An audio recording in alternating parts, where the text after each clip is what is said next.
Guard of honor! Slow! Out! Guard of honor! Order! Out!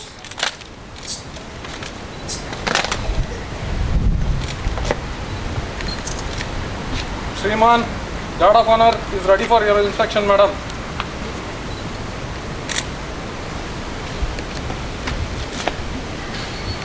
Guard of honor! Slow! Out! Guard of honor! Dismiss!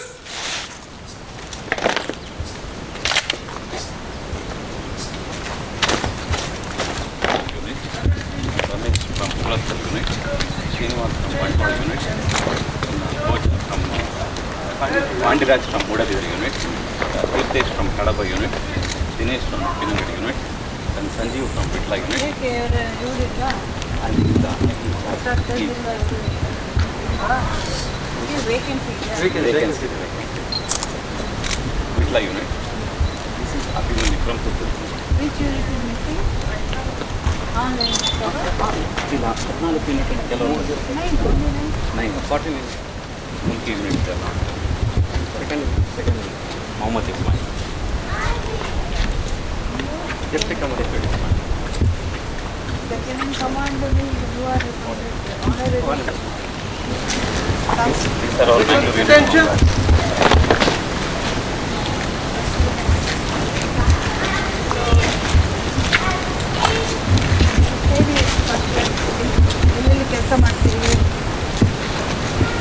ಎಲ್ಲೆಲ್ಲಿ ಕೆಲಸ ಮಾಡ್ತೀವಿ ಎಷ್ಟು ವರ್ಷ ನಿಮ್ಮ ಹೆಸರು ಎಷ್ಟು ವರ್ಷ ಆಯಿತು ಸೇರಿ ಮತ್ತೆ ಎಲ್ಲಿ ಕೆಲಸ ಮಾಡ್ತೀವಿ ಲೇಡೀಸ್ ಇವರಿಂದ ಜಾಗವಲ್ಲಿ WHC 36 ನಾನು ಸೇರಿ 3 ಮಂತ್ಸ್ ಆಯಿತು ಟೌನ್ ಸ್ಟೇಷನಲ್ಲಿ ಇವಾಗ ಕಾವೇರಿ ಏನಿಲ್ಲ duty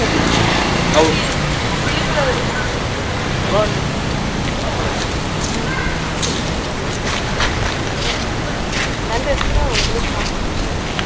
number 30 town station work ಮಾಡ್ತಾಯಿದ್ದೀನಿ 3 ಮಂತ್ಸ್ ಆಯಿತು ಇವತ್ತು ಡ್ಯೂಟಿ ಕೊಟ್ಟಿಲ್ಲ ನಿಮಗೆಲ್ಲ ಕೊಟ್ಟಿಲ್ಲ ಇಲ್ಲಿಂದ ಬಂದಿದ್ದಾರೆ ಇವತ್ತು ನೀವು ಬರ್ತೀರಾ? ಎಲ್ಲಿ ನಿಮ್ಮ ಡ್ಯೂಟಿ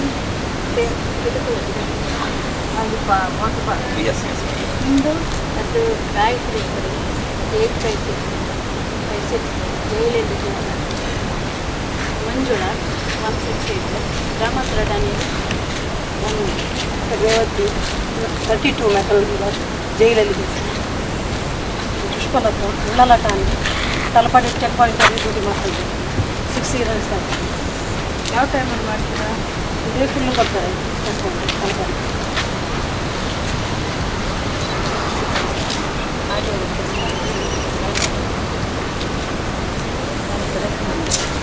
ಇಪ್ಪತ್ತೆರಡು ವರ್ಷ ಆಯಿತು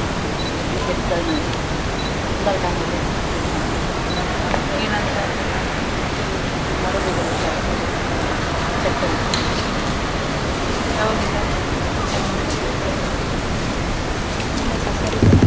ಸಬ್ಜೆಕ್ಟ್ ಯಾವುದಿಲ್ಲ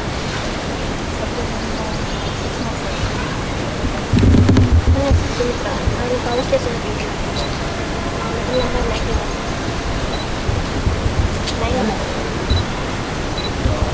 ನನ್ನ ಹೆಸರು ಭವಾನಿ 165 ನಾನು ಕೂತೋಗ್ಬೇಕಿಂದ ಇದ್ದೀನಿ ಈಗ ಉರುವ ಠಾಣೆಯಲ್ಲಿ ಬರ್ತೀನಿ ಸುಮ್ಮನೆ ಮೇಡಮ್ 834 ಸೌತ್ ಟ್ರಾಫಿಕ್ ಅಂತ ಕೆಲಸ ಮಾಡ್ತಿದ್ದೇವೆ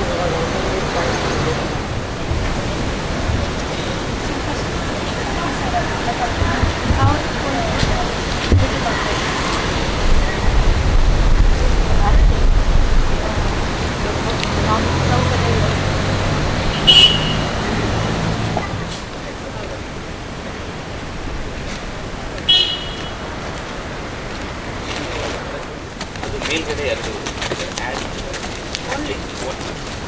But then you have to change the name. ಅದು ಬೋರ್ಡ್ ಚೇಂಜ್ ಮಾಡ್ತಾರೆ. It's only divided, Yes, ಅಲ್ಲಿ ಬ್ಯಾಕ್ ಇಲ್ಲಿ ಖಾಲಿ ಇತ್ತು ಎರಡು ಸೈಡಲ್ಲಿ. ಶಿವಕುಮಾರ್ ಸರ್ ಇರುವಾಗ ಅವರು ಇಂಜಿನಿಯರ್ ಅವರೇ ಬಂದು ಡಿಸೈನ್ ಮಾಡಿ ಇದೇ ಥರ ಮಾಡಿ ಅಂತ ಹೇಳಿದ್ರು. ಸೊ ಅವ್ರು ಹೇಳಿದ ಹಾಗೆ ನಾವು ಪ್ಲ್ಯಾನ್ ಮಾಡಿ ಫಸ್ಟ್ ಫ್ಲೋರ್ ಇತ್ತು, ಸೈಡಲ್ಲಿ ಖಾಲಿ empty, that portion added both the sides. Superintendent ಪುನಃ ತಗೊಳ್ಳಿ, ಡ್ಯೂರಿಂಗ್ ಫ್ಲಡ್ ಡ್ಯೂಟಿನಲ್ಲಿ ಕೊಟ್ಟು ಹೇಳ್ತಾರೆ ನಾವು ಇಲಾಖೆಯವರು. ಈ ಸಲ 2 ಲೇಟ್ ಆಯ್ತಲ್ಲ ಬಜೆಟ್, ಈ ಸಲ ವಿಶೇಷವಾದ ಗೌರವಧನ ಜಾಸ್ತಿ ಮೊನ್ನೆ ಮಾಡಿದ್ರಲ್ಲಪ್ಪ, ಮತ್ತೆ ಮಾಡಿಲ್ಲ ಗೌರ್ಮೆಂಟ್. ಮೊನ್ನೆ ಇನ್ಕ್ರೀಸ್ ಮಾಡಿದ್ರೆ 50,000 ರೂಪಾಯಿ. ಈಗ ಇನ್ನೂ ಸ್ವಲ್ಪ 2-3 ಇಯರ್ಸ್ ಆಗ್ತದೆ. ಅಬಕಾರಿನಲ್ಲಿ ಡ್ಯೂಟಿ ಮಾಡ್ತಾ ಇದ್ದಾರೆ, ಸಮಾಧಾನ ಮಾಡ್ಕೊಳ್ಳಿ ನಮ್ಮ ಮಕ್ಕಳು.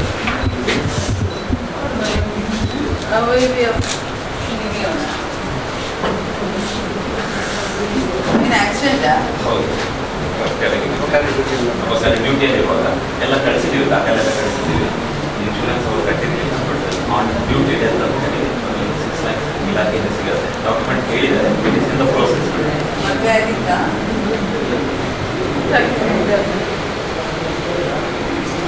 ಏನು ಮಾಡ್ತಾರೆ?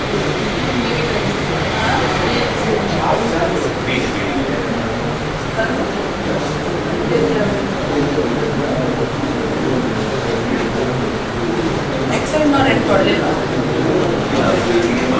ನಮ್ಮ ಅವ್ರು ಏನಾದ್ರು ಕೊಡಲಿಲ್ಲ ಎಕ್ಸ್ಟ್ರಾ? ನಮ್ಮೂರು ಮಾಡಿಕೊಡ್ತೀವಿ ಇಲಾಖೆ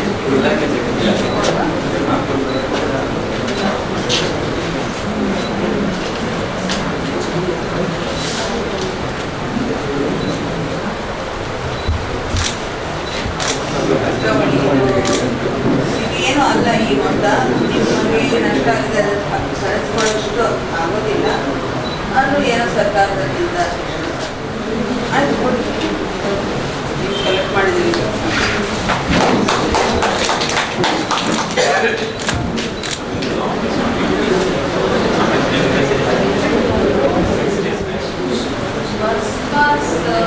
ಇವಾಗ ಬಸ್ಸಲ್ಲಿ ಅಲೋ ಮಾಡ್ತಾರಲ್ಲ, ಕೆಲವೊಮ್ಮೆ ಇದು ಮಾಡ್ತಾರೆ. ಬಟ್ ಯೂನಿಫಾರ್ಮ್ ಅಲ್ಲಿ ಅಲೋ ಮಾಡ್ತಾರಲ್ಲ. ಅದು ಪಟ್ಟಿ ಕೇಳ್ತೇನೆ, ನೀವು ಹೋಗ್ಬರ್ಸ ಪೊಲೀಸ್ ಅಂತ ಬರ್ತಿ ಕೇಳ್ತೇನೆ.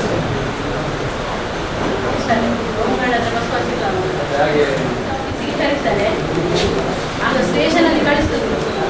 ರೈಟ್ ಸ್ವಲ್ಪ ಕಿರ್ಕಿರಿ ಮಾಡಿ ಇವತ್ತು ಕಳಿಸ್ತೇ ಇಲ್ಲ. ಮತ್ತು ಇನ್ಸ್ಪೆಕ್ಟ್ರಿಗೆ ಕೇಳಿದ್ವಿ, ಇನ್ಸ್ಪೆಕ್ಟ್ರ್ ಹೋಗ್ಲಿಕ್ಕೆ ಹೇಳಿದ್ರು, ರೈಟ್ರ್ ನಮಗೆ ಹೇಳಿ ಇನ್ಸ್ಪೆಕ್ಟ್ರ್ ರೈತರಿಗೆ ಹೇಳ್ಬೇಕು ಕಳಿಸಿ. ಅದೇಪ್ಪ ಬೇರೆ ಕಡೆ ಎಲ್ಲ ಮಾಡಿದ ಅಲ್ಲೂ ಆಗಿದೆಯಾ? ರೇಷನ್ ತಾನೆ? ಹೌದು, ಅದ್ರ ಬಗ್ಗೆ ಒಂದು ಇದೆ, ಫೈಲ್ ಇದೆ. ಮಾಡಿ ಸರ್. Station 12 hours. ಹೌದು. ಹೇಗೆ ಎಷ್ಟೊತ್ತಿಂದ ಎಷ್ಟೊತ್ತಂತ? ಬೆಳಿಗ್ಗೆ 9ರಿಂದ ರಾತ್ರಿ 8 ತನಕ. ಬೆಳಿಗ್ಗೆ 9 ಅಲ್ಲ, 8 ಅಂತ ಕೇಳ್ತೇನೆ. ಏನು ಡ್ಯೂಟಿ ಮಾಡಿಸ್ತಾರೆ? ಏನು ಡ್ಯೂಟಿ? ಜನರಲ್ ಡ್ಯೂಟಿ ಎಲ್ಲಿ ಕಳಿಸ್ತಾರೆ? ಅಂದರೆ ರೌಂಡ್ಸ್ ಈಗ ಅಂತ ಮಾಡಿಲ್ಲ ಅಂದರೆ ನಿಮಗೆ ತೆಗಿತೇವೆ ಅಂತ ಹೇಳಿರ್ತಾರೆ ಹಾಗೆ ಅವರಿಗೆ ಒಂದು ತೊಂದರೆ ಆಗುತ್ತೆ. ನಾಳೆಯಿಂದ ಬರಬೇಕು.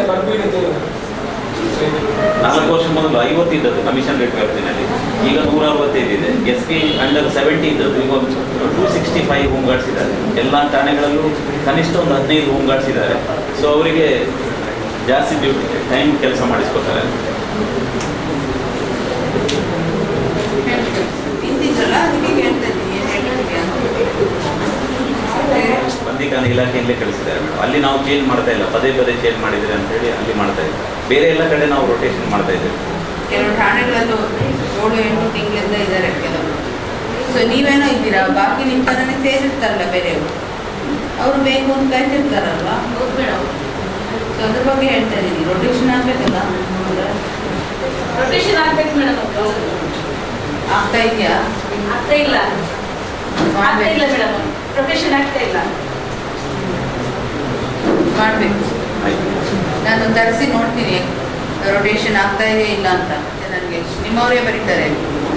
ಅಲ್ಲಿ ಮಿಸ್ಯೂಸ್ ಮಾಡಿದ್ರು ಹಣ, ಇಲ್ಲಿ ಮಿಸ್ಯೂಸ್ ಮಾಡಿದ್ರು ಅಂತ ಬರ್ತಾರೆ. ಗೊತ್ತಾಯ್ತಾ? ಸೊ ಎಲ್ಲರಿಗೆ ಇನ್ಮೇಲೆ ಬಯೋಮೆಟ್ರಿಕ್ ಯಾರು ಇಲ್ಲಿ ವಾಚ್ ಆ್ಯಂಡ್ ವಾರ್ಡ್ ಡ್ಯೂಟಿ ಮಾಡ್ತೀರಾ ಇಲ್ಲಿ ಈ ಆಫೀಸ್ನಲ್ಲಿ, ಇಲ್ಲಿಂದ ಸಂಬಳ ನಮ್ಮ ಆಫೀಸಿಂದ ಆಗುತ್ತೆ, ಹೆಡ್ ಆಫೀಸ್. ಸೊ ಅವರು ಇಲ್ಲಿರೋ ಬಯೋಮೆಟ್ರಿಕ್ ಹಾಜರಾತಿ ಇದರಲ್ಲಿ ಹಾಕಬೇಕು, ಅದನ್ನೇ ಕಳಿಸ್ಬೇಕು ಇದನ್ನೇ ಸ್ಯಾಲ್ರಿ ಮಾಡಲಿಕ್ಕೆ. ಬರೀ ಸಹಿದಂತೂ ಕಳಿಸಿದ್ರೆ ಮಾಡಲ್ಲ. ಅಂದರೆ ನೀವು ಇಲ್ಲಿ ಬಯೋಮೆಟ್ರಿಕ್ ಮಾಡಿದ ತಕ್ಷಣ ಅದು ನನ್ನ ಆಫೀಸಲ್ಲೂ ಬರ್ತದೆ, ಅಲ್ಲೂ ತೊಗೋಬೋದು. ನಾನು ಅದನ್ನು ತೊಗೊಂಡು ಇನ್ಮೇಲೆ ಮಾಡ್ತೀನಿ ಸ್ಯಾಲ್ರಿ. ಸೊ ಇಲ್ಲಿ ಯಾರು ವಾಚ್ ಆ್ಯಂಡ್ ವಾರ್ಡ್ ಇಲ್ಲಿ ಯಾರು ಇದ್ದಾರೆ ಅವರೆಲ್ಲರೂ ಇನ್ಮೇಲೆ ಬಯೋಮೆಟ್ರಿಕ್ ಹಾಜರಾತಿ ಹಾಕೋದು ಮರಿಬೇಡಿ. ಹಾಜರಾತಿ ಹಾಕಿಲ್ಲ ಅಂದರೆ ಅವ್ರಿಗೆ ಬಂದಿಲ್ಲ ಅಂತ. ಬಯೋಮೆಟ್ರಿಕ್ ವರ್ಕ್ ಆಗ್ತಾ ಇದೆಯಲ್ಲ, ವರ್ಕ್ ಆಗಿಲ್ಲ ಅಂದರೆ ಹೇಳಬೇಕು. ಆ ಟೈಮಲ್ಲಿ ಇಲ್ಲಿ ಇರೋ ಇದು ತೊಗೊಂಡೋಗಿ ಅದು ಅಳವಡಿಸಿ 10 days ಮಾರ್ನಿಂಗ್ ಆಫ್ಟರ್ನೂನ್ 2 ಟೈಮ್ ತೊಗೊಂಡು ಅದ್ರ ಪ್ರಕಾರ ಇದು ಮಾಡಬೇಕು ಹಾಜರಾತಿ. ಯಾವುದೇ ಮೇಲೆ ಟ್ರೈನಿಂಗ್ ಇದ್ದರೆ ಮೇನ್ಲಿ ಟ್ರೈನಿಂಗ್ ಇದ್ದಾಗ ಮತ್ತು ವಾಚ್ ಆ್ಯಂಡ್ ವಾರ್ಡ್ಗೆ ಬಯೋಮೆಟ್ರಿಕ್ ಯೂಸ್ ಮಾಡಿ. ಪೆರೇಡ್ ಬಗ್ಗೆನೂ ಮಾಡ್ತಾ ಇದ್ದೀವಿ. ಪೆರೇಡ್ ಹಾಜರಾತಿ ಕೂಡ ಬಯೋಮೆಟ್ರಿಕ್ ಆಗೋ ಹಾಗೆ ಟ್ರೈ ಮಾಡ್ತಾ ಇದ್ದೀವಿ. ನೀವು ಪ್ರೋಸೆಸ್ಸಲ್ಲಿ ನೆಕ್ಸ್ಟ್ ಯಾವುದಿದೆ ಟ್ರೈನಿಂಗಲ್ಲಿ? ನೆಕ್ಸ್ಟ್ ಟ್ರೈನಿಂಗ್ ಮಾಡುವಾಗ ಬಯೋಮೆಟ್ರಿಕ್ ಪ್ರಾಬ್ಲಮ್ ಇದ್ದರೆ ತಿಳಿಸ್ಬೇಕು. ಅವ್ರು ನಮ್ಗೆ ಗೊತ್ತಿಲ್ಲ ಅಂತ ಹೇಳೋದಲ್ಲ. ವಿಷಯ ಇದೆ ಡ್ಯೂಟಿ ಅಂತ ಇದ್ದರೆ ಬರ್ತದೆ, ಅದು ಬಿಟ್ಟು ಬೇರೆ ಇಲ್ಲ. ಸದ್ಯಕ್ಕೆ ಇದರಲ್ಲಿ ಇನ್ಶೂರೆನ್ಸ್ ಅಂತ ಮಾಡೋಕೆ ಟ್ರೈ ಮಾಡ್ತಾ ಇದ್ದೀವಿ, ಹೆಲ್ತ್ ಇನ್ಶೂರೆನ್ಸ್. ಅದರಲ್ಲಿ ಏನಾದ್ರು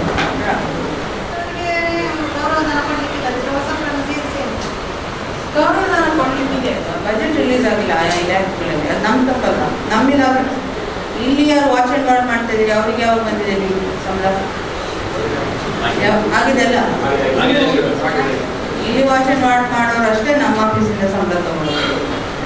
ಬಾಕಿ ಇಲಾಖೆಗಳ ಮೇಲೆ ನನಗೆ ಕಂಟ್ರೋಲ್ ಇಲ್ಲ. ಅವ್ರು ಕೇಳ್ತಾರೆ ಇಷ್ಟು ಕೊಡಿ ಹೋಗಾಡ್ ಅಂತ, ನಾವು ಆಯಿತು ನಿಮಗೆ ಅನುಕೂಲ ಆಗುತ್ತೆ, ಜೀವನೋಪಾಯ ಆಗುತ್ತೆ ಅಂತ ಕಳಿಸ್ತೀವಿ. ಬಟ್ ಕೆಲಸಕ್ಕೆ ಯಾರು ಡಿಲೇ ಮಾಡ್ತಾರೆ. ಈ ಸಲ ಹೇಳಿದ್ನಲ್ಲ ಬಜೆಟ್ ಲೇಟ್ ಆಗಿದ್ದರಿಂದ ಮೊನ್ನೆ ಆಯ್ತಲ್ಲ ಬಜೆಟ್, ಭಾಳಷ್ಟು ಇಲಾಖೆಗೆ ಹಣ ರಿಲೀಸ್ ಆಗಿಲ್ಲ. ಯೂನಿಫಾರ್ಮ್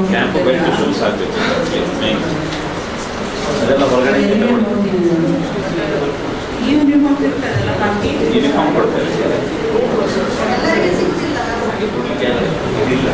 ನಮಗೆ ಪರ್ಮಿಷನ್ ಇಲ್ಲ ಹೆಡ್ ಆಫೀಸಿಂದ. ಇದೆ ನಾನೇ ಹೇಳಿದ್ನಲ್ಲ. ಇಲ್ಲ, ಅದು ಈ ಬಟ್ಟೆ ಬಂದ ಮೇಲೆ ನಾವು ಇಲ್ಲಿಂದ ಮೈಸೂರಿಗೆ ಕಳಿಸಿ ಅಲ್ಲಿಂದ ಸ್ಟಿಚ್ ಮಾಡಿ ಬಂದಿರೋದು. ಈಗ ಸ್ಟಿಚ್ ಮಾಡಿರೋದನ್ನ ವಾಪಸ್ ಇದು ಮಾಡೋಕ್ಕಾಗಲ್ಲ, ಅದನ್ನು ಕೊಡಿ. ಅದು ಬಿಟ್ಟು ಬಟ್ಟೆ ಇದೆಯಾ ಬೇರೆ? ಇದೆ. ಎಷ್ಟು ಬಿಟ್ಟು ಬಜೆಟ್ ಬಟ್ಟೆ ಕೊಡ್ತೀವಿ,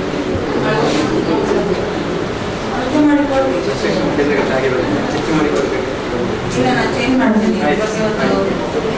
ವಾಪಸ್ ನಂಗೆ ಕಳಿಸಿ, ನಿಮ್ಮಿಂದ ಒಂದು ರಿಕ್ವೆಸ್ಟ್ ಕಳಿಸಿ. ಅವ್ರು ಕೇಳ್ತಾರೆ ನೀವು ಆಫೀಸರ್, ನಾವು ಅಂದ್ರೆ ಪಬ್ಲಿಕ್ ಬಂದ್ಬಿಟ್ಟು ನಮಗೆ ಸೆಲೆಕ್ಟ್ ಹೋದ್ರೆ ಅವ್ರು ಕೇಳ್ತಾರೆ ನಾವು ಯಾವ ಆಫೀಸರ್ ಆಗಿ ನಾವು ಬದಿಯಲ್ಲಿ ನಿಂತ್ಕೊಳ್ಬೇಕು, ನೀವು ನಿಂತ್ಕೊಳ್ಬೇಕು ಅಂತ ಹೇಳ್ತಾರೆ. ಅದಕ್ಕಿಂತ ನಮಗೆ ಬ್ಲ್ಯಾಕ್ ಶೂಸ್ ಒಳ್ಳೆಯದು, ಬ್ರೌನ್ ಆಫೀಸರ್ ತರ ಎಲ್ಲ ಆಫೀಸರ್ಗಳ ಬ್ರೌನ್ ಬ್ಲ್ಯಾಕ್ ಬೇಡ. ನಾವು 14 ವರ್ಷ 15 ವರ್ಷ ಸ್ಟೇಷನ್ ಎಲ್ಲ ನಾವು ಬ್ರೌನ್ ಆಗಿಲ್ಲ, ನಾವು ಸ್ವಲ್ಪ ಅವಾಗ ಹೇಳ್ತಾರೆ ನೀವು ಆಫೀಸರ, ಅವತ್ತು ನಿಮಗೆ ಸೆಲೆಕ್ಟ್ ಹೊಡಿತಾರೆ, ನಾವೆಂದು ನೀವು ಹೋಗಿದ್ರಿ ಅಂತ. AS ಆಗಿ ಅವ್ರನ್ನ ಲೇಡೀಸ್ ಅದೊಂದು ಸ್ವಲ್ಪ ಇನ್ಸಲ್ಟ್ ಆಗ್ತದೆ ಪಬ್ಲಿಕ್ ಮುಂದೆ. ಅದಕ್ಕಿಂತ ನಮಗೆ ಬ್ಲ್ಯಾಕ್ ಒಳ್ಳೆಯದು ಅಂತ ನಾವು ಮತ್ತೆ ಚೇಂಜ್ ಮಾಡಿಸ್ತೀವಿ.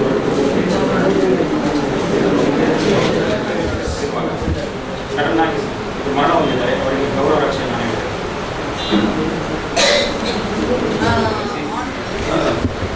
ಮೇಡಮ್ ಅವರು ನಿಮ್ಮ ಎಲ್ಲ ಸಮಸ್ಯೆಗಳನ್ನು ಆಲಿಸಿದ್ದಾರೆ, ಬರ್ಕೊಂಡಿದ್ದಾರೆ. ಅವ್ರು ಏನೇನು ಆದೇಶ ನೀಡಿದ್ದಾರೆ ಅದನ್ನು ನಾಳೆನೇ ನಾವು ಆಫೀಸಿಗೆ ಕಳಿಸ್ಕೊಡ್ತೀವಿ. ಆದಷ್ಟು ಬೇಗ ನಿಮ್ಮ ಎಲ್ಲ ಸಮಸ್ಯೆಗಳು ಪರಿಹಾರ ಆಗಲಿ ಅಂತ ಹೇಳಿ ನಾನು ಆಶಿಸ್ತೇನೆ. ಅದೇ ರೀತಿ ಇವತ್ತು ನಮ್ಮ ಕರೆಗೆ ಹೋಗ್ಬಿಟ್ಟು ನಮ್ಮ ಸಿವಿಲ್ ಡಿಫೆನ್ಸ್ ಪೌರರಕ್ಷಣೆ ಬಿಲ್ಡಿಂಗ್ ಇನ್ಸ್ಪೆಕ್ಷನ್ಗೆ ಹಾಗೂ ನಿಮ್ಮ ಜೊತೆ ಒಂದು ಸಂವಾದ ಮಾಡಲಿಕ್ಕೆ ಬಂದಿದ್ದಾರೆ. ನಮ್ಮ ದಕ್ಷಿಣ ಕನ್ನಡ ಜಿಲ್ಲಾ ಗೃಹರಕ್ಷಕ ದಳದ ವತಿಯಿಂದ, ನಿಮ್ಮೆಲ್ಲರ ವತಿಯಿಂದ ಮೇಡಮ್ ಅವರಿಗೆ ಹೃತ್ಪೂರ್ವಕವಾದ ಧನ್ಯವಾದ. ಬಿಲ್ಡಿಂಗ್ ಆಗಿದೆ, ಹಾಗಾಗಿ ಇವಾಗ ವಾರ್ಡನ್ಸ್, ಚೀಫ್ ವಾರ್ಡನ್ ಸೆಲೆಕ್ಟ್ ಆಗಬೇಕು. ಸಮಿತಿ ಇದೆ ಅದಕ್ಕೆ. ಇಂದ 3 ಹೆಸರುಗಳು ಬಂದಿದೆ. ಸೊ ನಾವು ಅದನ್ನು ಸಮಿತಿಯಲ್ಲಿ ಡಿಸ್ಕಸ್ ಮಾಡಿ ಗೌರ್ಮೆಂಟಿಗೆ ಕಳಿಸಿ ಮಾಡ್ತೀವಿ. ಯಾಕಂದರೆ ಬಿಲ್ಡಿಂಗ್ ಅಂತೂ ಆಗಿರೋದು ನಿಜ. ಹಾಗಾಗಿ ಫೈಲ್ ಆಲ್ರೆಡಿ ಮೂಮೆಂಟಲ್ಲಿದೆ. ಬಟ್ ಬರೀ 3 ಅರ್ಜಿ ಬಂದಿದೆ. ಯಾಕೆ ಮಂಗಳೂರಿನಲ್ಲಿ ಜನ ಸಿಕ್ಕಲ್ವಾ ಅಥವಾ ಫಸ್ಟಿಗೆ ಇದು ಏಪ್ರಿಲ್ 16 ಒಂದು ಅರ್ಜಿ ಎಲ್ಲ ಆದ ಮೇಲೆ ಎಲ್ಲ ಮುಗಿದ ಮೇಲೆ 2 ಅರ್ಜಿ ಕಾಂಪಿಟೇಷನ್ ನಮಗೆ ತಿಳಿದ ಮಟ್ಟಿಗೆ ಈ ಥರ ಹೊಟ್ಟೆಗಿತ್ತಿದೆ. ಇದೆಲ್ಲ ಮುಗಿದೆ ಮೇಡಮ್. ಅಫಿಷಿಯಲ್ ಇದರಲ್ಲಿ ಮುಗಿದ ಮೇಲೆ 2 ಅರ್ಜಿ. ಅದಕ್ಕಿಂತ ಹೆಚ್ಚಾಗಿ ಮೊನ್ನೆ 15-20 ದಿವಸದ ಹಿಂದೆ ಅವ್ರ ಸಮಸ್ಯೆ ಬಗ್ಗೆ ಪೇಪರ್ ದೊಡ್ಡ ಆಗಿಲ್ಲ. ಸರಿಯಾಗಿ ಸಂಬಳ ಈಗ ಹೇಳಿದ್ದಾರೆ, ಸಂಬಳ ಬರ್ತಾ ಇರೋದು ಬಜೆಟ್ ಆ ಪೊಸಿಷನಲ್ಲಿ ಇಲ್ಲಿ ಇನ್ನೂ ಎಕ್ಸ್ಟ್ರಾ ಬರಲಿಕ್ಕೆ ಜನ ಹೆಸರು.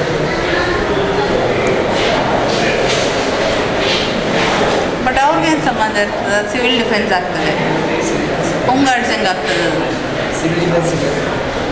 ಆದರೂ ಈಗ ಸಮಸ್ಯೆಗಳಂತ ಹೇಳಿದ್ದಾರೆ. ಈಗ ನೀವು ಇವತ್ತು ಬಂದು ಮತ್ತೆ ಅವರಿಗೆ ಏನಾಗ್ತದೆ, ನಮ್ಮನ್ನು ಕೇಳೋರಿಲ್ಲ ಆ ರೀತಿಯಲ್ಲಿ ಏನಾದರೂ ಇದಾದರೆ ಸಮಸ್ಯೆ. ಅಲ್ಲ, ಈಗ 3 ತಿಂಗಳ ಸಂಬಳ ಸಿಕ್ಕಿಲ್ದೇ ಇರೋದು ಅದು ಯಾವ ಡಿಪಾರ್ಟ್ಮೆಂಟ್ಗೂ ಹೆಚ್ಚಾಗಿ ಬಜೆಟ್ ರಿಲೀಸ್ ಆಗಿಲ್ಲ. ಅದು ನಮ್ಮ ಇದಲ್ಲ, ನಾವು ಬೇರೆ ಬೇರೆ ಇಲಾಖೆಗಳಿಗೆ ಕೊಟ್ಬಿಟ್ಟಿದ್ದೀವಿ ಅವ್ರನ್ನ. ಸಂಬಳ ಆಗೋದು ಆ ಇಲಾಖೆಗಳಿಂದ. ಆ ಇಲಾಖೆಗಳಿಗೆ ಕೇಳಿದ್ದೀವಿ, ಕೇಳಿಲ್ಲ ಅಂತಿಲ್ಲ. ಅವ್ರು ಹೇಳಿರೋದು ಮೊನ್ನೆ ಬಜೆಟ್ ಆಯ್ತಲ್ಲ. ಸೊ ಈ ಸಲ ಸ್ವಲ್ಪ ಚೇಂಜ್ ಸಿಚುವೇಶನ್ ಇದೆಯಲ್ಲ, ಲಾಸ್ಟ್ ಪ್ರತಿ ವರ್ಷಕ್ಕಿಂತ ಈಗ ಎಲೆಕ್ಷನ್ ಆಗಿ ಈಗ ಮೊನ್ನೆ ಆಯ್ತಲ್ಲ ಬಜೆಟು, ಹಾಗಾಗಿ ಡಿಲೇ ಆಗಿದೆ. ಯಾಕಂದರೆ ಅವರು ಆ ಸಬ್ಸಿಡಿಯರಿ ಎಕ್ಸ್ಪೆನ್ಸಸ್ಸು, ಜನರಲ್ ಎಕ್ಸ್ಪೆನ್ಸಸ್ಸು ಅದರಲ್ಲಿ ಮಾಡ್ತಾರೆ ಸಂಬಳ. ನಮಗೆ ಅರ್ಥ ಆಗ್ತದೆ. ಆದರೆ ಅವರೆಲ್ಲ ಏನಂತ ಹೇಳಿದರೆ ತಿಂಗಳಿಗೆ ಅದನ್ನೇ ನಂಬಿರು, ಬರಲಿಲ್ಲ ಹೇಳಿಕೊಂಡು ಅದನ್ನೇ ದೊಡ್ಡ ಇಶ್ಯೂ. ಬಟ್ ಯಾವುದೇ ಬೇರೆ ಫಂಡ್ನಿಂದ ಕೊಟ್ಟು ಅದನ್ನು ಮತ್ತೆ ರೀಂಬರ್ಸ್ ಮಾಡೋವಂಥ ವ್ಯವಸ್ಥೆ ಇಲ್ಲ. ಅದು ಡೈರೆಕ್ಟಾಗಿ ಅಲ್ಲಿಂದನೇ ಆಗ್ತದೆ, ಅವ್ರಿಗೆ ಅವ್ರ ಅಕೌಂಟ್ಗೆ ಹೋಗ್ತದೆ. ಹಾಗಾಗಿ ವೇಟ್ ಮಾಡಲೇಬೇಕಾದ ಅನಿವಾರ್ಯ ಪರಿಸ್ಥಿತಿ. ಪ್ರತಿ ಸಲ ಇರಲ್ಲ ಅಂತ ಅನ್ಕೋತೀನಿ. ಅಲ್ಲ, ಅದನ್ನು ನೀವು ನಿಮ್ಮ ಇಲಾಖೆಯಿಂದ ಕೊಡುವಾಗ ಯಾಕೆ ಮಾಡ್ಬೋದು? ಎಲ್ಲ ಇಲಾಖೆಗೆ ಸಪ್ಲೈ ನೀವು ಇಲ್ಲ, ಆ ಇಲಾಖೆಗಳ ತಾನೇ ಕೊಡೋದು. ಸೊ ಹಾಗಾಗಿ ಅವರೇ ಕೊಡಬೇಕು. ನಮ್ಗೆ ಅಷ್ಟೊಂದು ಬಜೆಟ್ ಬರೋದಿಲ್ಲ. ಅದೆಲ್ಲ ಆ ಬಜೆಟನ್ನು ಈಗ ನಾವು ಎಕ್ಸಾಂಪಲ್ ಕೇಳೋದು, ಈಗ ಪೊಲೀಸ್ ಸ್ಟೇಷನ್ಗೆ ನೀವು ಇಲ್ಲಿಂದ 10 ಜನ ಹಾಕ್ತೀವಿ, ಅಲ್ಲಿಂದ ಅವ್ರು ಕೊಡಬೇಕಂತ ಹೇಳೋದಕ್ಕೆ ಇಲ್ಲಿ ಎಲ್ಲವೂ ಹೋಮ್ ಗಾರ್ಡ್ಸ್ಗೆ ಬಂದು ಇಲ್ಲಿ ಯಾರೆಲ್ಲ ನೀವು ಇದು ಮಾಡ್ತೀರಿ ಅವ್ರಿಗೆ ಇಲ್ಲಿಂದ ಕೊಡುವ ಹಾಗೆ ಅಂಥ ಒಂದು ವ್ಯವಸ್ಥೆ, ಹಾಗೆ ಇವರಿಗೊಂದು ಸೇಫ್ ಆಗಿರ್ತದೆ. ಅದಕ್ಕೆ ನಮಗೆ ಈ ಪರಿಸ್ಥಿತಿಯಲ್ಲಿ ಅದಕ್ಕೆ ಎಕ್ಸ್ಟ್ರಾ ಬಜೆಟ್ ನಮ್ಮ ಹತ್ರ ರಿಲೀಸ್ ಆಗ್ತಾ ಇಲ್ಲ. ನಮಗಾಗೋದೇ ನಮ್ಮ ಇದಕ್ಕೆ ಸಾಕಾಗ್ತದೆ. ಯಾವುದು ದಿನ ಭತ್ಯೆ, ಈ ಪೊಲೀಸ್ ಬಂದೋಬಸ್ತ್ ಮಾಡಿದಾಗ ಬಹಳ ಇರುತ್ತೆ ಭತ್ಯೆ ಕೊಡೋದು. ಬಂದೋಬಸ್ತ್ ಒಮ್ಮೊಮ್ಮೆ 2 ದಿನ 3 ದಿನ ಬರ್ತದಲ್ಲ, ದೊಡ್ಡ ಬಂದೋಬಸ್ತ್, ಅಷ್ಟಕ್ಕೆ ಪೆರೇಡ್ ಅಲವೆನ್ಸ್ಗೆ, ಟ್ರೈನಿಂಗಿಗೆ, ಅದಕ್ಕೆ ಆಗ್ತದೆ. ಆ ವ್ಯವಸ್ಥೆ ಇಲ್ಲ. ಇಲಾಖೆಗಳೆಲ್ಲ ನಮಗೆ ಕೊಡುವಂಥ ಇದಿಲ್ಲ, ಅವರು ಒಪ್ಪೋದು ಇಲ್ಲ. ಈಗ ಕೆಲವು ಕಡೆಯಲ್ಲಿ ಆಫೀಸರ್ಸ್ ಒಳ್ಳೇದಿದ್ದರೆ ಆಯಿತು, ಹೇಗಾದರೂ ಅವರು ಅದನ್ನು ಇದು ಮಾಡಿಸ್ತಾರೆ. ಕೆಲವು ಕಡೆ ಈಗ ಹೇಳಿದ್ರಲ್ಲ ತುಂಬ ಇದು ಮಾಡ್ತಾರೆ, ಅಂಥ ಕಡೆಯಲ್ಲಿ ಅವರಿಗೆ ಸಮಸ್ಯೆ ಇರ್ತದೆ. ಇಲ್ಲ, ಒಳ್ಳೆಯವರಿದ್ರೂ ಬಜೆಟ್ ರಿಲೀಸ್ ಆಗದೆ ಇದ್ದರೆ ಹೇಗಾಗ್ತದೆ? ಬಜೆಟ್ ರಿಲೀಸ್ ಆಗಿದ್ದರೆ ಅವ್ರು ಕೊಡಲಿಕ್ಕೆ ಆಗೋದಿಲ್ಲ. ಆದರೂ ಅವರು ಹೇಗಾದರೂ ಮಾಡಿ ಅವರ ಕೈಯಿಂದ, ಈಗ ನಾವು ನೋಡಿದ್ದೇವೆ ಅಲ್ಲಿ ಈಗ ನಮ್ಮ ಕೋಟಲ್ಲೆಲ್ಲ ಇದು ಮಾಡೋದು, ಅವರ ಕೈಯಿಂದ ಹಾಕಿ ಅವರಿಗೆಲ್ಲ ಕೊಟ್ಟು ಅವರನ್ನೆಲ್ಲ ಸುಧಾರಿಸ್ತಾರೆ ಅವರು. ಅದು ನಾ ಹೇಳೋಕ್ಕಾಗಲ್ಲ, ಯಾಕಂದರೆ ಇಟ್ಸ್ ನಾಟ್ ಕರೆಕ್ಟ್. ಅಲ್ಲ, ಅದು ಅಲ್ಲ ಅಫಿಷಿಯಲ್. ಆಮೇಲೆ ಅದು ಬೇರೆ ಬೇರೆ ಥರ ಅಲಿಗೇಷನ್ಸ್ ಆಗ್ತದೆ, ನಾವು ಕಂಡಿದ್ದೀವಿ ಅದನ್ನು ಕೂಡ. ಟ್ರೈನಿಂಗ್ ಸ್ಪೆಷಲ್ ಅಂದರೆ ಅವ್ರು ಬೇಕಾದ್ರೆ NCDC ಕಳಿಸ್ಬೋದು, ಫ್ಲಡ್ ರಿಲೀಫ್ ಇದಕ್ಕೆಲ್ಲ ಸಿವಿಲ್ ಡಿಫೆನ್ಸಿಗೆ ಕೊಡ್ತಾರೆ. ಆದರೆ ನಾಗ್ಪುರ್ಗೆ ಇವ್ರ ಹೆಸರು ಕಳಿಸ್ಕೊಟ್ರೆ ನಾವು ಕಳಿಸ್ತೀವಿ, ಅದೇನು ಪ್ರಾಬ್ಲಮ್ ಇಲ್ಲ. ಈಗ ಎಲ್ಲ ಕಡೆ ಬದಲಾವಣೆ ಆಗ್ತಾ ಇದೆ. ಹೋಮ್ ಗಾರ್ಡಲ್ಲಿ ಕೂಡ ಯಾಕೆ ಅಂತ ಒಂದು ದೊಡ್ಡ ಬದಲಾವಣೆ ಮಾಡಬಾರ್ದು? ಯಾವ ರೀತಿ? ಹೋಮ್ ಗಾರ್ಡ್ ಅಂತ ಹೇಳಿದರೆ, ಹೆಸರು ಹೇಳಿದರೆ ನಮ್ಮ ಕನ್ನಡದಲ್ಲಿ ಅದನ್ನು ತರ್ಜುಮೆ ಮಾಡಿದರೆ ಗೃಹ ರಕ್ಷಕ ಅಂತ ಹೇಳಿ ಆಯಿತು. ನಾವು ಇಲ್ಲಿ ಕರೆಯುವಾಗ ಗೃಹ ರಕ್ಷಕ ದಳ ಅಂತ ಕರಿತೀವಿ. ಅದನ್ನು ಮಿಲಿಟರಿ ಫೋರ್ಸ್ ಇದ್ದಾಗೆ ಪ್ಯಾರಾ ಪೊಲೀಸ್ ಫೋರ್ಸ್ ಆ ರೀತಿ ಯಾಕೆ ಅದನ್ನು ಮಾಡಿಫೈ ಮಾಡಬಾರ್ದು? ಯಾಕೆಂದರೆ ಅದಕ್ಕೆ ಬೇರೆ ಎಲ್ಲ ಬಂದಿದೆಲ್ಲ, KSISF ಅಂತ ಇದೆ, ಅದಕ್ಕೆ ಸರ್ಪಿಗಳು ಇದೆ, ಅವರ ಕೆಲಸ. ಸೊ ಇದು ಆ್ಯಕ್ಟ್ ಪ್ರಕಾರ ಈ ರೀತಿಯೇ ನಡ್ಕೊಂಡು ಬಂದಿರೋದು. ಸೊ ಈ ಥರದ್ದು ಇರಬೇಕು ಅಂತ, ಯಾಕಂದರೆ ಪ್ಯಾರಾಮಿಲಿಟ್ರಿ ಥರ ಬೇರೆನೂ ಬಂದಿದೆ ಅಲ್ಲ. ಅದೇ ಇವರಿಗೂ ಕೂಡ ಒಂದು ಪೊಲೀಸ್ ಅಂತ ಹೆಸರು ಬಂದಾಗ ಕಾಯ್ದೆ ಚೇಂಜ್ ಮರ್ಯಾದೆ ಆಗಬೇಕು. ಕೊಡೋದು ಜಾಸ್ತಿ ಆಗಿದೆ. ಆ್ಯಕ್ಟ್ ಚೇಂಜ್ ಮಾಡಬೇಕು ಆ್ಯಕ್ಟ್ ಚೇಂಜ್ ಆಗಬೇಕಂದ್ರೆ ಅದು ಮತ್ತೆ ಲೆಜಿಸ್ಲೇಚರಲ್ಲಿ ಆಗಬೇಕು ಅದು. ಹೌದು, ಅದನ್ನೇ ಹೇಳಿದ್ದು. ಅದನ್ನು ನೀವೆಲ್ಲ ನಿಮ್ಮಂಥವ್ರು ಈಗ ನೀವು ಹೆಸರು ಮಾಡಿದವರು ತುಂಬ, ಬಾಕಿಯವರಿಗೆ ನಾವು ಹೇಳಿಕ್ಕೆ ಆಗುದಿಲ್ಲ. ಡಿ ಜಿ ತಗೋತಾರೆ ಡಿಸಿಷನ್, ಸಮಿತಿ ಇದೆ ಈ ಸರ್ಕಾರ. ಇವರು ಬಂದ ಮೇಲೆ ತುಂಬ ಡಿಪೆಂಡ್ಮೆಂಟ್ ಎಲ್ಲ ಅಂದರೆ ಹಿಂದೆ ಬಾರಿ ಕಡೆ ಇಷ್ಟು ಕೇಳುವಾಗಿಲ್ಲ. ಈಗಾದರೂ ಒಂದು ಕೇಳಿಕಾದರೂ ಒಂದು ಕರೆಕ್ಟ್ ಜನ ಇದ್ದಾರೆ ಹೇಳಿ ಅವರಿಗೆ ಒಂದು ಅದಕ್ಕಿಂತ ಕಡೆ ಇದೆ ಪರಿಸ್ಥಿತಿ. 500ಕ್ಕಿಂತ ಜಾಸ್ತಿ ಸೇರ್ತಾರೆ. 55 ನಾವು ಕಳಿಸಿದ್ವಿ, 100 ರೂಪಾಯಿ ಹೈಕ್ ಕಳಿಸಿದ್ವಿ. ಬಟ್ ಸರ್ಕಾರ ಮಾಡಿದ್ದು ಬರೀ 55 ರೂಪಾಯಿ. ರೂರಲ್ಲು ಅರ್ಬನ್ ಎರಡಕ್ಕೂ 55 ಹೈಕ್ ಮಾಡ್ತೀವಿ. ಮತ್ತು ಇನ್ನೂ ಒಂದು ಯಾವುದು ಹೈಕ್ ಮಾಡಿದ್ದಾರಲ್ಲ, ಇನ್ನೊಂದು 10 ಯಾವುದು ಇದು ಬಟ್ಟೆ ಎಲೆವೆನ್ಸ್ ಅಂತೇಳಿ ಅದು 80 ರೂಪಾಯಿ ಮಾಡಿದ್ದಾರೆ. ಯೂನಿಫಾರ್ಮ್ ಎಲೆವೆನ್ಸ್ ಅಂತ.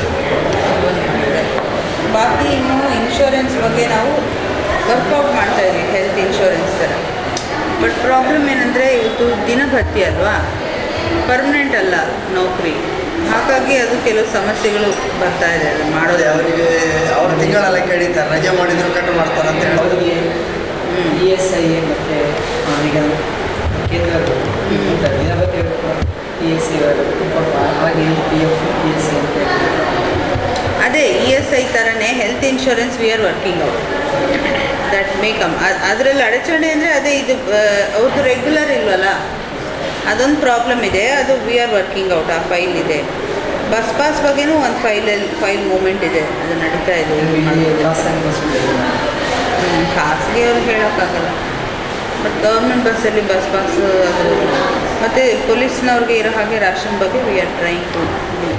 ಮತ್ತು ಕೆಲವು ಸಣ್ಣ ಪುಟ್ಟ ಸಮಸ್ಯೆಗಳು ಹೇಳಿದ್ದಾರೆ. ಆನ್ ಡ್ಯೂಟಿ ಇದ್ದಾಗ ಗೌರವ ರಕ್ಷೆ ಕೊಡಲಿ, ಸತ್ತಾಗ ಅಂತ. ಅದು we can write to police station ಬರೀತೀವಿ, ಪೊಲೀಸ್ ಹೆಡ್ ಬರೀತೀವಿ. ಶೂಸ್ ಬ್ಲ್ಯಾಕ್ ಕಲರ್ ಬೇಡ, ಬ್ರೌನು ಬ್ಲ್ಯಾಕ್ ಅನ್ನೋ ಬಗ್ಗೆ ಲೇಡೀಸು ಸಣ್ಣ ಪುಟ್ಟ ಸಮಸ್ಯೆ ಇದು ಕಲರ್ ಬಗ್ಗೆ. ಆಮೇಲೆ ಕೆಲವು ಕಡೆ 8 ಅವರ್ಸ್ಗಿಂತ ಜಾಸ್ತಿ ತೊಗೋತಾರೆ ಡ್ಯೂಟಿ ಅಂತ ಹೇಳಿದ್ದಾರೆ, ಎಸ್ಪೆಷಲಿ ಪೊಲೀಸ್ ಸ್ಟೇಷನಲ್ಲಿ. ನಾನು ಮಾತಾಡ್ತೀನಿ, IG ಅವ್ರನ್ನ ಕಾಣ್ತೀನಿ ಅಂತ.